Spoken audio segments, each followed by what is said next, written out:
Coming up on today's episode of Airborne Unlimited, the Jeppesen Mobile FliteDeck VFR 2.0 is enhanced. Civil Air Patrol adds new Cessnas to its fleet. And the NBAA says they have some good news and some challenges.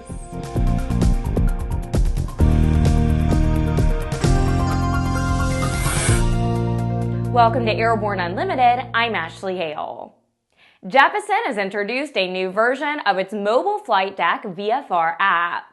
The new 2.0 version of the iPad-based Mobile FliteDeck VFR solution presents real-time flight information that is uniquely displayed.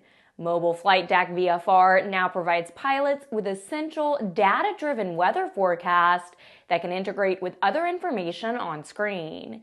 In planning and in-flight modes, graphic color-coded weather data is now presented as a layered overlay option. A new weather controller slider bar feature combines multiple weather data points within a single on-screen display control.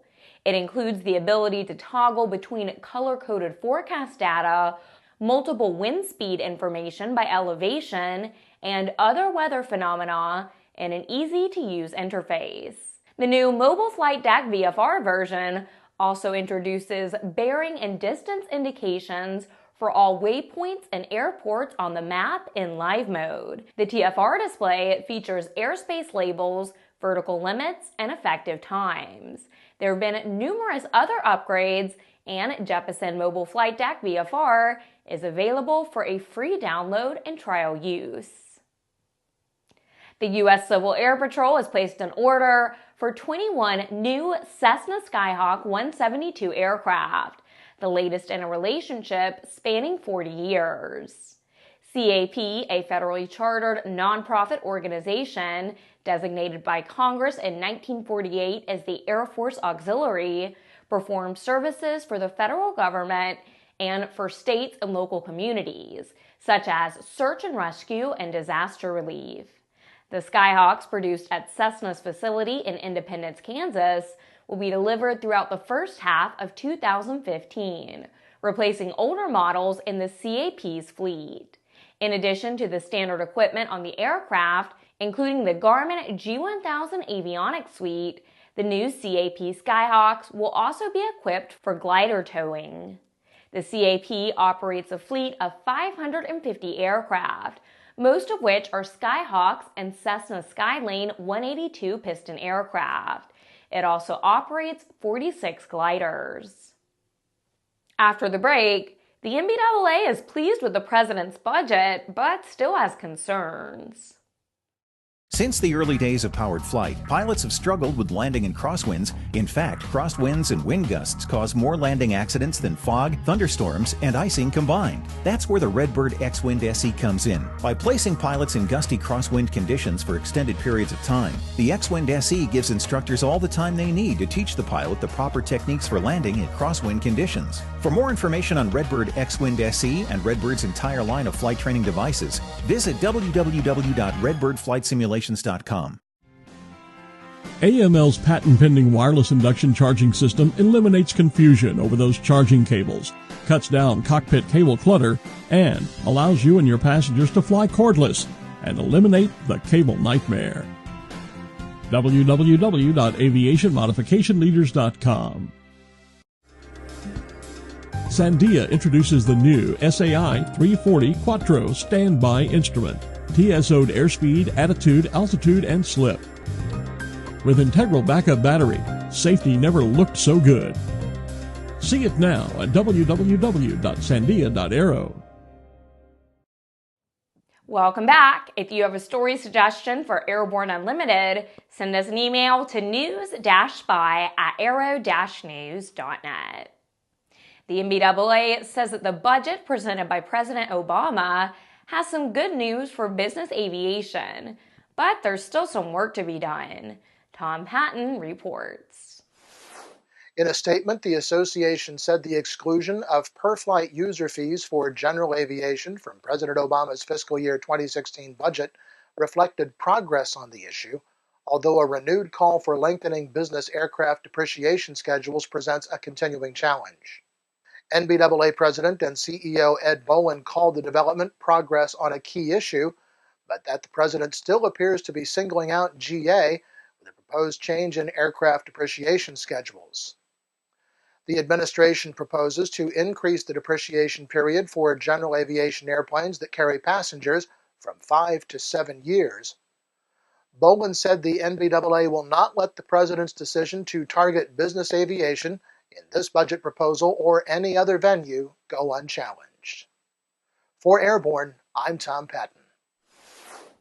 It's Thursday, which means that it's time for an Aero community update, highlighting news and information about the incredible people and organizations that populate the Airborne Partnership Initiative behind Airborne Unlimited.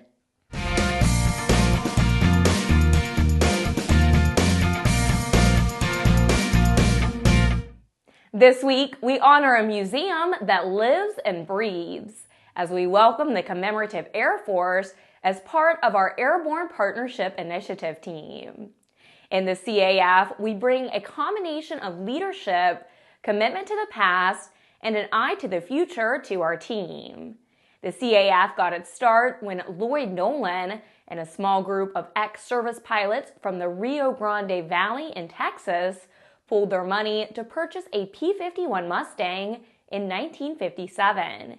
They formed a loosely defined organization to share the pleasure and expense of maintaining the Mustang. As other airplanes were added, it was decided to formalize the organization and establish the goal of acquiring, maintaining, and flying the aircraft of World War II for the purpose of preserving a living and breathing image of what occurred in those dark days. The CAF we see today has achieved their purpose and gone on to become an organization that represents the best there is in a membership dedicated to their interests in aviation. After these messages, the Warthog is on the chopping block. The KSN 770 is an affordable, WAAS-enabled integrated MFD with a flexible hybrid user interface from Bendix King. Get your fingers on the 770's perfect blend of touchscreen and hard buttons. Easily control your GPS navigation, Navcom, weather, traffic, and terrain in any condition.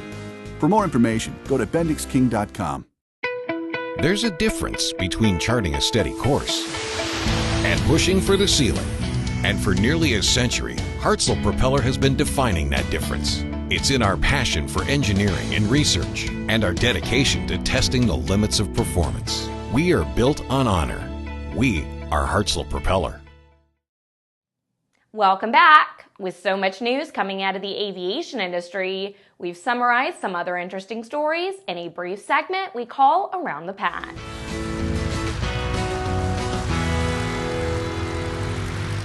The only warplane in the U.S. arsenal dedicated to a ground attack mission is on the chopping block. It's reported the latest proposed budget does not fund the venerable A-10 Thunderbolt II, better known as the Warthog. The FAA has proposed civil penalties totaling $1.6 million against Alaska Airlines for allegedly operating aircraft that were not in compliance with federal aviation regulations. The penalty involves an external pulsing light system and a maintenance issue. A purchase agreement for up to 23 Bombardier Q400 next-gen airplanes has been reached between the plane maker and Chorus Aviation. The aircraft will be operated by Jazz Aviation under the Air Canada Express banner. It's a $424 million deal. The UK's CAA reports it has made substantial progress on measures to improve helicopter safety for flights to and from offshore rigs. Preventing accidents has been the primary target of the improvements. However, they say more work needs to be done. Well, that's it for today's trip around the patch. Let's move on to the rest of the news. Mooney International recognizes that training is important and has renewed the Mooney Transition Training Program to provide in-depth training for new aircraft owners with various experience levels that purchase new 2015 M20 series models. Mooney has formatted the program to improve pilot transitioning in the new technically advanced aircraft. The training is a 4-phase, 5-day program. The first 2 phases of the Mooney Transition Training Program include academic review of the Mooney aircraft and Garmin G1000 avionics suite, which includes one-on-one training in the Redbird FMX full motion simulator.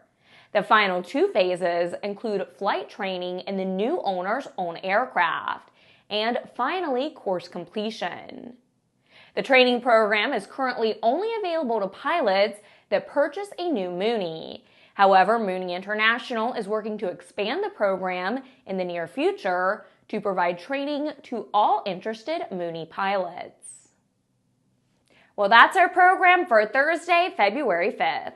Remember to get comprehensive, real-time, 24/7 coverage of the latest aviation and aerospace stories anytime at aero-news.net.